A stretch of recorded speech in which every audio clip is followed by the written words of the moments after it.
Good morning students. তোমাদের class 11-এর যে চারখানা গ্রুপ আছে, mechanics, GPM, heat and thermodynamics and sound, সবগুলো গ্রুপই স্টার্ট হয়েছে, সাউন্ডটা স্টার্ট হয়নি। তো আজকে সাউন্ডের একটা চ্যাপ্টার স্টার্ট করব। সাউন্ডের প্রথমের যে চ্যাপ্টারটা আছে এসএইচএম বা সিম্পল হারমোনিক মোশন বা সরল দোলগতি, সেই চ্যাপ্টারটাই শুরু হবে।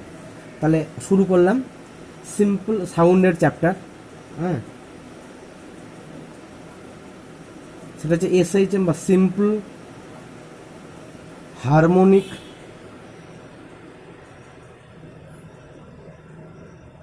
মোশন। এবার দেখো, মোশন তো আমরা অনেকগুলোই শিখেছি। কীরকম motion? Linear motion, projectile motion, তারপরে তোমার যেটা অভিকর্ষীয় হেতু উলম্ব গতি, মানে সেটাও একটা তো মোশন ডিউ টু গ্র্যাভিটি, সেগুলো আমরা শিখেছি। এবার সিম্পলিক হারমোনিক মোশন, সেই নিয়ে আলোচনা হবে।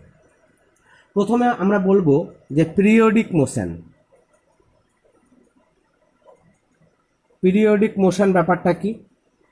যদি কোনো মোশন বা যদি কোনো বস্তু একই পথ বারবার অতিক্রম করে নির্দিষ্ট সময়ের ব্যবধানে, তাহলে সেটাকে পিরিয়ডিক মোশন বা পর্যাবৃত্ত গতি বলে। যেমন ধরো ঘড়ির কাঁটার গতি, সাইকেলের চাকার গতি, এগুলো, বা ফ্যানের যে কোনো একটা ব্লেডের গতি, এগুলো হচ্ছে পর্যাবৃত্ত গতি বা পিরিয়ডিক মোশন। কারণ কি? এগুলো একই সময় পর পর, হ্যাঁ, যেমন ধরো একটা সেকেন্ডের কাঁটা, সেকেন্ডে 60 মিনিট অন্তর অন্তর একই জায়গা বারবার অতিক্রম করে, বা একটা মিনিটের কাঁটা 60 মিনিট অন্তর অন্তর ও বারবার একই পথ বারবার অতিক্রম করে। তাহলে এইগুলোকে বলবো আমরা পিরিয়ডিক মোশন বা পর্যাবৃত্ত গতি। ওকে, এবারে আমরা যেটা বলবো যে অসিলেশন অর ভাইব্রেশন। নাম্বার 2 হচ্ছে অসিলেশন। অসিলেশন ব্যাপারটা কি? অসিলেশন অর ভাইব্রেশন, এই ব্যাপারটা কি বলবো আমরা 2 নম্বরে। হ্যাঁ, অসিলেশন বা ভাইব্রেশন। অসিলেশন হচ্ছে যে পর্যাবৃত্ত গতি, আগে পর্যাবৃত্ত গতি বলে দিলাম। পর্যাবৃত্ত গতি বিশিষ্ট কোনো কণা যদি একই পথ দিয়ে আসা যাওয়া করে, তাকে অসিলেশন বলে। আসা যাওয়া করা মানে কি? ধরো তোমরা পেন্ডুলাম দেখেছো। পেন্ডুলাম কি করে? এরকমভাবে কি এই পথ বরাবর আসা যাওয়া করে। এখান থেকে ধরো, এখান থেকে যদি স্টার্টিংটা ধরি আর কি, অ্যাকচুয়ালি স্টার্ট হয় এখান থেকে এদিকে গেল, এখান থেকে এদিকে গেল, হ্যাঁ, এদিকে গেল, এরকমভাবে আসা যাওয়া করে, তা সেটাকে বলবো আমরা অসিলেশন। এবার অসিলেশনের পরে আমরা যেটাকে বলবো সরল দোলক। সরল দোলক তোমরা বাড়িতে দেখেছো অনেকের ঘড়িতে, এইটাই হচ্ছে সরল দোলক। তা যদি এই অ্যাঙ্গেলটা, এই অ্যাঙ্গেলটা যদি 4 ডিগ্রি বা তার কম হয়, তাহলে সেটাকে বলবো আমরা সরল দোলক। অর্থাৎ অসিলেশন হবে, কিন্তু এই যে অ্যাঙ্গেলটা, হ্যাঁ, এই অ্যাঙ্গেলটা, এই যে থিটা, এই অ্যাঙ্গেলটা কত হবে? এই অ্যাঙ্গেলটা হবে 4 ডিগ্রি বা তার কম, তাহলে সেটাকে বলবো আমরা সরল দোলক। সরল দোলকের ব্যাপারটাই আমাদের এই চ্যাপ্টারটা, এবং আমরা পরবর্তীতে আসব। নেক্সট হচ্ছে ইলাস্টিক স্প্রিং। তাহলে এটা হচ্ছে সিম্পল। এই পেন্ডুলামটা কীরকম পেন্ডুলাম? সিম্পল পেন্ডুলাম বলে। সিম্পল পেন্ডুলাম তাহলে ছাড়া জটিল পেন্ডুলাম আছে নাকি? আছেই তো। তোমরা যখন ফিজিক্স অনার্স কেউ যদি পড়ো, তাহলে তোমরা তখন দেখবে যে এই ক্যাটার্স পেন্ডুলাম বা এসেট্রা আছে, সেটা তোমরা জানবে। নেক্সট হচ্ছে ইলাস্টিক স্প্রিং। ইলাস্টিক স্প্রিং, তাহলে হোয়াট ইজ ইলাস্টিক স্প্রিং? একটা স্প্রিংকে তুমি টানলে, হ্যাঁ, তাহলে কি হবে? ওর দৈর্ঘ্য বৃদ্ধি ঘটবে, আবার ছেড়ে দিলে পূর্বের অবস্থায় ফিরে গেল। তাহলে এইটাও, তাহলে একটা স্প্রিং, ধরো এই একটা স্প্রিং একটা টেবিলের উপর রেখেছো, এরকম একটা ভার আছে। এবার এটাকে যদি টেনে ছেড়ে দাও, তাহলে কি হবে? স্প্রিংটা বারবার একই পথ বারবার যাতায়াত করবে, ঠিক আছে? অর্থাৎ পর্যাবৃত্ত গতির মতোই হবে। তাহলে এইটা হচ্ছে ইলাস্টিক স্প্রিং। ওকে, তাহলে স্প্রিংয়ের এই যে দোলন, সেটা একটা রৈখিক পর্যাবৃত্ত গতি। এতক্ষণ আমরা ঘড়ির কাঁটা বলছিলাম, সাইকেলের চাকা বলছিলাম, ওইগুলো কি? ওগুলো পর্যাবৃত্ত গতি বটে, কিন্তু সেগুলো হচ্ছে rotational periodic motion. But in case of elastic spring, this is linear periodic motion. একটা স্প্রিংকে তুমি যদি টেবিলের উপর রেখে একটা ভার রাখলে মানে স্প্রিংটা যাতে নড়াচড়া না করতে পারে, এবারে টেনে ছেড়ে দিলে তাহলে একই পথ বারবার অতিক্রম করছে। ঠিক আছে, তাহলে this type of motion is called linear periodic motion, but in case of watch this is rotational periodic motion. তাহলে আরও দুটো টার্ম আমরা জানলাম এখানে কি কি, একটা হচ্ছে linear rotational periodic motion, PM লিখলাম, বা আর একটা যেটা শিখলাম রোটেশনাল পিরিয়ডিক মোশন সেটা লিনিয়ার পিরিয়ডিক মোশন। এই লিনিয়ার পিরিয়ডিক মোশনটাও তোমরা শিখবে। এবার টান টান করা তার যদি থাকে তাকেও যদি টেনে ছেড়ে দাও সেটাও একটা পিরিয়ডিক মোশন। এবার আরও কতগুলো এই যে টার্মগুলো বললাম এই টার্মগুলোর সঙ্গে তোমরা পরিচিত হলে, এবার আরও কতগুলো টার্মের সঙ্গে পরিচিত হবে। সেইগুলো কি, সেইগুলো প্রথমে যেটা বলবো সেটাকে বলবো আমরা কমপ্লিট অসিলেশন। কমপ্লিট অসিলেশন ব্যাপারটা কি, নাম্বার 1, তাহলে এখানে আমি কতগুলো টপিক আমি বললাম, আর বি এর মধ্যে দেখো কতগুলো টপিক আবার বলছি। নাম্বার ওয়ান বলবো কমপ্লিট অসিলেশন।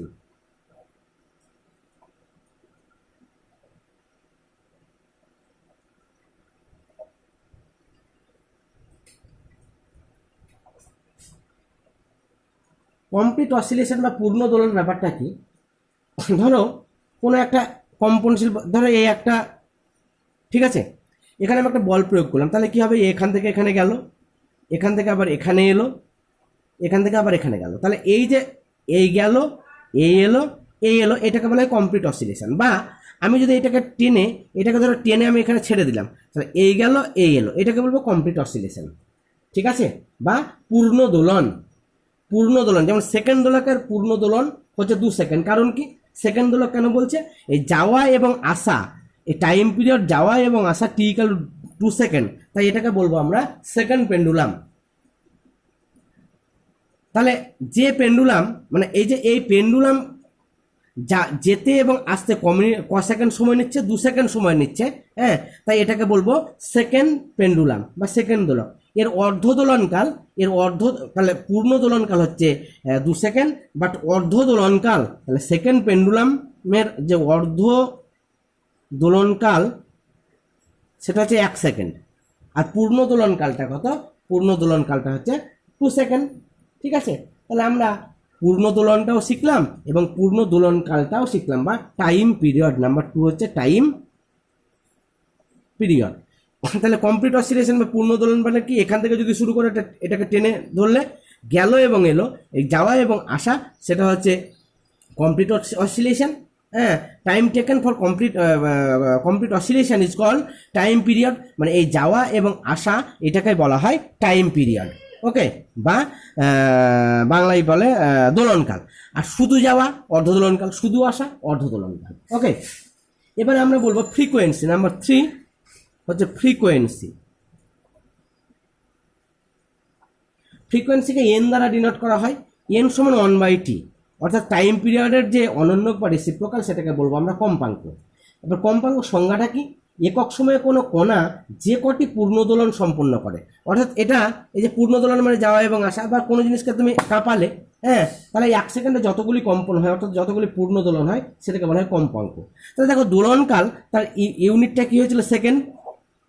আর এই ক্ষেত্রে কি হবে, এর ক্ষেত্রে হবে এর যে ইউনিটটা হবে, এর ইউনিটটা কি হয়েছিল, সেকেন্ড হয়েছিল, দেখতে পাচ্ছ তো, হ্যাঁ, এর ইউনিটটা সেকেন্ড হয়েছিল, কিন্তু এর যে ইউনিটটা হচ্ছে 1/সেকেন্ড, বা বলতে পারবো আমরা সেকেন্ড ইনভার্স। ওকে, 1/সেকেন্ড বা সেকেন্ড ইনভার্স। এবার আর একটা কথা বলবো যেটা হচ্ছে অ্যাম্পলিটিউড। অ্যাম্পলিটিউড মানে কি, একটা বস্তু কোনো ধরে এখান থেকে যাত্রা শুরু করলো, আস্তে আস্তে বাড়ছে, এবার এখান থেকে আস্তে আস্তে যাচ্ছে, এগুলোকে সরণ বলবো। এবার এটা হচ্ছে ম্যাক্সিমাম সরণ, এই জায়গাটা এলো সেটা হচ্ছে ম্যাক্সিমাম সরণ, এই ম্যাক্সিমাম সরণটাকেই বলা হয় অ্যাম্পলিটিউড। তাহলে একটা বস্তু কণা এটা হচ্ছে সাম্যাবস্থা, এই সাম্যাবস্থান থেকে ওকে ফোর্স প্রয়োগ করা হলে এদিকে ফোর্স দিলাম, আস্তে আস্তে আস্তে আস্তে যাচ্ছে, এটাকে সরণ বলবো, দিয়ে এখানে গিয়ে স্টপ হলো, আবার এদিকে আসতে শুরু করবো, তো এই যে ম্যাক্সিমাম সরণ সেটাকে বলবো আমরা অ্যাম্পলিটিউড। তাহলে displacement and amplitude, displacement and as well as amplitude. Okay, এই ব্যাপারটা গেল। আচ্ছা, এবারে সরল দোলগতির যে মেন প্রপার্টি, সে মেন প্রপার্টি হচ্ছে মানে restoring force. What is restoring force? এই রেস্টোরিং ফোর্স বা প্রত্যানয়ক বলটা আমাদের জানতে হবে। প্রত্যানয়ক বলটা হচ্ছে, ধরো আমি মনে করলাম এ একটা স্প্রিং, এখানে একটা ভার চাপিয়েছি যাতে এটা হাওয়াতে না দুলতে পারে। এবার এটাকে যদি আমি টেনে ধরি তাহলে বাড়লো তো। আমি যদি এখানে ফোর্স প্রয়োগ করি, টান মানেও ফোর্স, তার ফোর্স প্রয়োগ করলে কি স্প্রিংটা এদিকে বাড়লো। এবার আমি যদি এটা ছেড়ে দিই তাহলে স্প্রিংটা তো উপরের দিকে উঠবে। তাহলে এখানে কে টানলো? তুমি টানলে নাকি? তুমি তো টানোনি। কে টানলো? ওই স্প্রিংয়ের প্রপার্টি টানলো, স্প্রিংয়ের প্রপার্টি টানলো। এই যে প্রপার্টি, এটাই হচ্ছে রেস্টোরিং ফোর্স। তাহলে কি বললাম? এটাকে কি বলবো আমরা? Restoring force. Restoring force. Okay, তাহলে এইগুলো আমরা শিখলাম। এবারে দেখো, এই যে রেস্টোরিং ফোর্সের ওপরে আমাদের ইকুয়েশন অফ এসএইচএম আসবে। তাহলে এবার শুরু করলাম যে ইকুয়েশন, ইকিউএন মানে ইকুয়েশন, শর্টকাট। এগুলো আমি শেখার জন্যই করছি তোমাদের। আর ইংলিশ টার্মগুলো ইউজ করছি কারণ কি, ইংলিশ ছাড়া গতি নেই। তোমরা যখন কম্পিটিটিভ পরীক্ষাগুলো দেবে, নিট বলো, জেনপা বলো, বিএসসি নার্সিং, হ্যানা প্যানা পরীক্ষাগুলো দেবে, হ্যাঁ, AITPL মানে অল ইন্ডিয়া মেডিকেল যে পরীক্ষাগুলো আছে সেগুলো দেবে, বা ইঞ্জিনিয়ারিং দেবে, সেখানে ইংরেজিতে ইউজ করতে হয়। তাহলে ইকুয়েশন অফ এসএইচএম বা সিম্পল হারমোনিক মোশনের ইকুয়েশন ফর্ম করছি। দেখো, তো এই সিম্পল হারমোনিক মোশনের ইকুয়েশন ফর্ম কীভাবে করব? তাহলে আমরা মনে করেছিলাম যে একটা ফোর্স প্রয়োগ করলাম, তাহলে এই দিক বরাবর ফোর্স প্রয়োগ করলে এখানে দেখো কি হচ্ছে, ধরো ফোর্স প্রয়োগ করলে যে বেড়ে যাচ্ছে, তাহলে বেড়ে গেল কতটুকু? আমি মনে করলাম এক্স বাড়লো। তাহলে এই যে ফোর্স এফ ভ্যারিজেজ এক্স, কিন্তু যখন এটা এই দিকে টানছে তাহলে আমরা কি বলবো? F varies as minus x. কেন মাইনাস এক্স দিলাম? এটাতে এফ ভ্যারিজেজ এক্স ঠিক আছে, কিন্তু এদিকে যখন টানছে এই রেস্টোরিং ফোর্স, এই এফটা হচ্ছে রেস্টোরিং ফোর্স, তাহলে restoring force F varies as minus x. কেন F varies as minus x?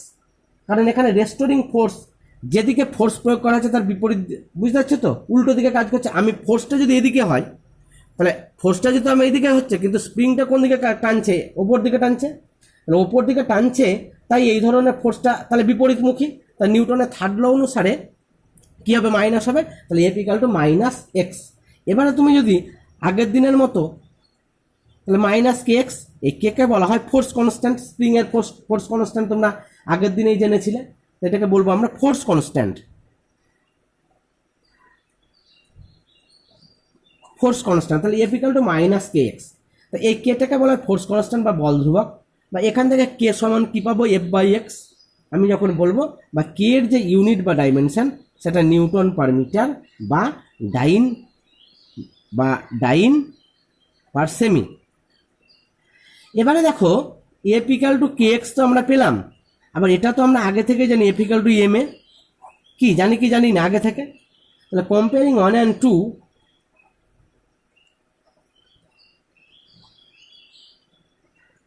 comparing equations 1 and 2, we must have to write m equal to minus kx। তাই যদি হয় তাহলে a equal to minus k by m into x। এবারে দেখো, এই minus K by M, এই কে by এমকে আর একটা constant term ধরে নেওয়া হয়। সেটা কি? যে a equal to minus omega square x, where omega square কি? কে বাই এম, বা ওমেগা সমান কি? কে বাই এম রুট ওভার। তাহলে এই যে ওমেগার আমরা আবার আর একটা নতুন স্পেকট্রাম খুলে গেল, সেটা হচ্ছে ওমেগা। এই ওমেগা নিয়ে আমরা বলছি। তাহলে প্রথমে বলি যে this is the equation of SHM. Okay, this is the equation of SHM.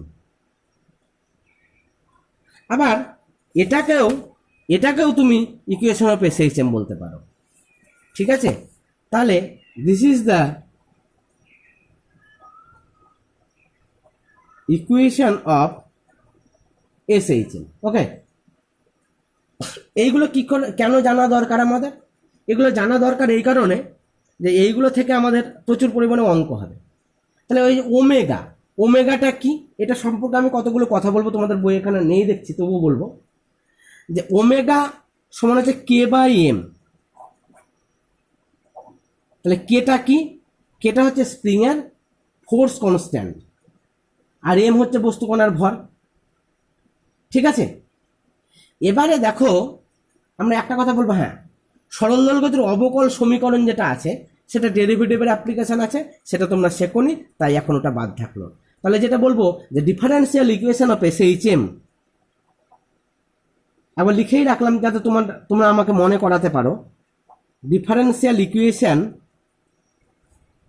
Of SHM, এইটা আমাদের পরে হবে, এটা বাদ থাকলো, এটা কিন্তু তোমাদের মনে করাতে হবে।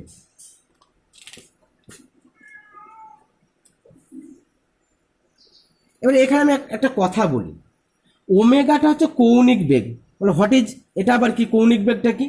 ধরো এই একটা বস্তু কণা, একে আমি ফোর্স প্রয়োগ করলাম, তাতে এই এখানে গেল, তাহলে একটা বেগে গেল, তো এই বেগটা হচ্ছে, এই কৌণিক বেগটা হচ্ছে ওমেগা। তাহলে আমরা প্রমাণ করতে পারি যে T equal to 2 pi omega. বলে কেন T equal to 2 pi omega? টি তো টাইম পিরিয়ড।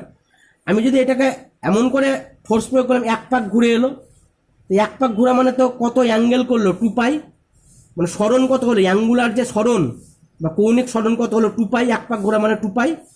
স্মরণ বাই বেগ হচ্ছে ওমেগা, স্মরণ বাই বেগ মানে তো হচ্ছে টাইম। তাই বলবো আমরা time period T equal to 2 pi omega. আবার শিখলে টি ইকুয়াল টু 1/n একটু আগে, তাহলে তুমি বলতে পারো 1/n equal to 2 pi omega, বা ওমেগা ইকুয়াল টু 2n পাই। এগুলো আমাদের সব অঙ্ক করতে কাজে লাগে। এবার ডেরিভেটিভ মাস্ট শিখতেই হবে তোমাদের, হ্যাঁ তোমাদের একটুখানি শিখলে ভালো হয়।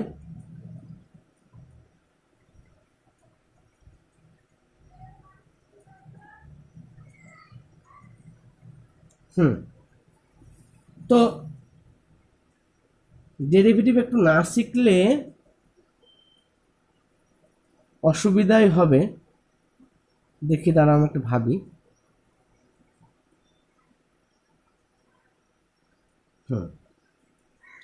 এখানে দেখো প্রাথমিকভাবে আমি ডেরিভেটিভ ছাড়া করানোর চেষ্টা করছি। সরল দোলগতি সম্পূর্ণ কোনো স্মরণ, বেগ, এগুলো শিখবো আমরা। তাহলে এবার ডিসপ্লেসমেন্ট, সরল দোলগতি সম্পূর্ণ কোনো স্মরণের সমীকরণ বা ডিসপ্লেসমেন্ট শিখছি। দেখো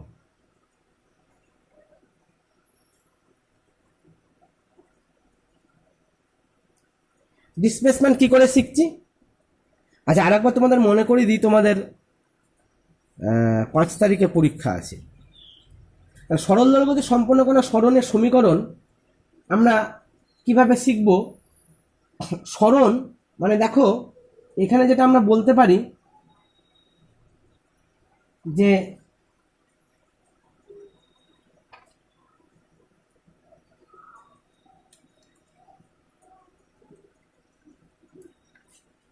আমরা অবকল সমীকরণ জানি না, তো ওই জন্য একটু অসুবিধা হচ্ছে, আমি শেখানোর চেষ্টা করছি। ধরো সরল দোলগতি সম্পন্ন কোনো স্মরণের সমীকরণ আমরা যেটা বললাম যে এরকম ভাবে,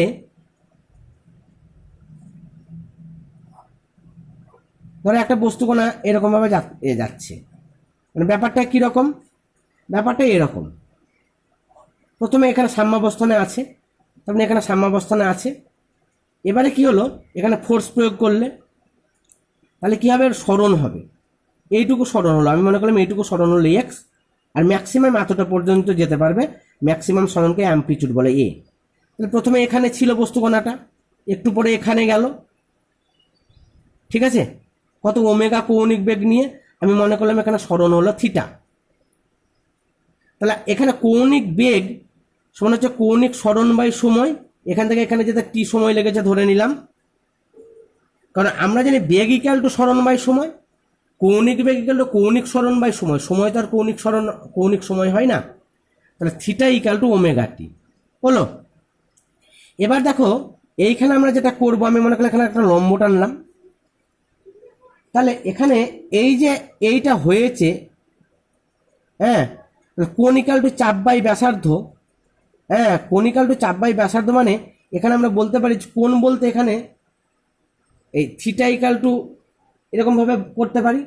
আবার দেখো আর একটা কথা আমরা বলতে পারি যে এখান থেকে যে যেটা বলতে পারি যে সাইন থিটা ইকাল টু ধরো এইখানে আমি মনে করলাম এইটুকু ধরো চাপ, তাহলে কোণ ইকাল টু চাপ বাই ব্যাসার্ধ, তাহলে এটুকু যদি এক্স হয় তাহলে সাইন থিটা ইকাল টু কত, sine theta equal to x by a. কারণ সাইন থিটা সমান হচ্ছে লম্ব, এটা হচ্ছে লম্ব, এখানে বস্তুকণাটা যখন আছে এমভরের বস্তুকণাটা এখানে যখন আছে, এইটার অতিভুজ হচ্ছে এইটার, এটা হচ্ছে লম্ব, এটা হচ্ছে অ্যাঙ্গেলের অপোজিটটা হয়। তাহলে এখানে sine theta equal to x by a আমি লিখতে পারি, আমি নিজের মতো করে বলছি কিন্তু এটা বইয়ে নেই। Sine theta equal to x by a, ঠিক আছে, বা x equal to a sine theta. এবারে x equal to a sine থিটার জায়গায় ওমেগা টি বসায়, তাই এটাই সরণের সমীকরণ।